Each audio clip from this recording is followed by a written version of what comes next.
In order to become the president of Nigeria, nobody can argue there were deals that went on. And in essence, what he did was that he, more than anybody else, realized that there are many factors to the Hydra.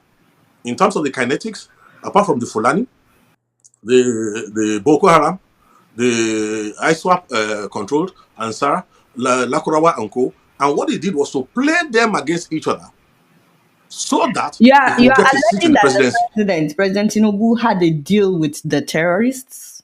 Excuse me, whether we like it or not, it is no longer a secret anywhere in the world that. So, but what's the evidence? Some people will say that. Okay, let me What give you talk. Let me evidence just do give you you throw you. have? Let me throw you one quickly. People don't realize that the Mandela bombing in Niger State, the Catholic church that was bombed in Niger State, the fellow who headed it actually was in Lagos, in Snake Island, 2 days, 3 days, and then traveled to northern Nigeria to take his team to execute. What does that tell you? Now, when he got into police custody, he was arrested and he miraculously escaped. When he escaped miraculously, where was he rearrested? Where did he take up refuge? He took up refuge in the lodge of a serving high-placed government official from Borno State, who happens to now be who? The vice president of Nigeria. So what am I talking about here? Tinubu is one heartbeat away. You see, I feel sorry for him. In a way, we need to protect President Tinubu's life. He may think he has the guts to face these people, but I can tell you something, he has totally misread the size of the problem in which he has gone to double his hands.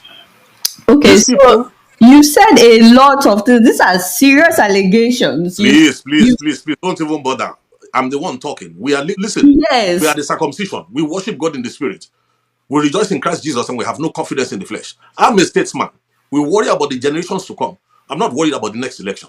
There's nothing I'm saying that cannot be substantiated, not only within Nigeria, but globally. So let nobody deceive themselves. His so-called, look, why do you think the federal government is trying to deny an evident truth? And all these people who have collected 30 pieces of silver, all these people speaking from two sides of the mouth, who are just shifting positions like the mendacious president that we have, why do you think they are going on like that? Because there's a plan. If this intervention had not come and the president was allowed to go through his 8 years, who would he hand over the country to? And does he think they are not wise enough to know that if they are able to eliminate him, into whose hand does the country go?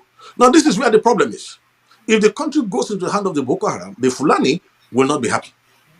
Those who are, look, let me give you a good example. An open secret. When Shekau became Are an you saying that embarrassment, the country will go into the hand of Boko Haram after Tinubu? please, if you remember very well, just after he came in, there was some kidnappings, some bombings, and then there was an outrageous demand for one impossible, I can't remember, was it 20 billion or something, impossible amount of money. When that demand was made, it was not really because they felt that kind of money will be paid. It was a direct message, a coded message to the presidency. Everybody is aware now that there was complicity in the times of in terms of the former president Muhammad Buhari. Like I mentioned Issa Pantami. Also, don't forget about that his interesting governor who turned against Buhari in the last minute, who was persuaded to turn against Buhari, the worst governor Kaduna State has ever had. And I said something when Kaduna State was able to Governor do El Rufai? yes.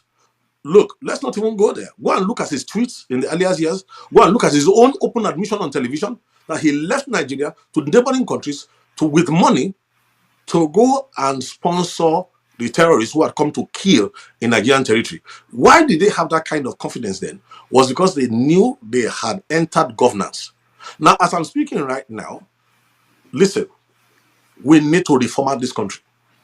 And there's an opportunity that has come right now that if we mismanage this opportunity, let me tell you something, even God in heaven will look away when in the south part of Nigeria, in the eastern part of Nigeria, 13-year-old girls end up being raped. Look, there was a blogger recently who was being political, and I want to tell everybody prophetically right now what is coming up for those who refuse to face truth, those who refuse to give value to the lives of others. A young blogger recently said that there's no genocide, I'm a Christian, I don't feel threatened, long live P-Bat. She was one of those who was killed If the account that is coming is right, in Kwara State, in a church account, in a church attack. Oh, she thought it was far away. Now, this is the fate, sadly, of those Now, who live in the. by opportunity, you are talking about Trump saying that he would interfere with what is happening in Nigeria. Well, I prefer the word intervention, and let me put it for you like this: for any godly-minded person, the declaration of Nigeria as a country, a CPC, that Country of designation, concern. Yeah. yes, that designation is a human designation. What we should worry about is that God in heaven himself had already declared Nigeria as a country of particular concern.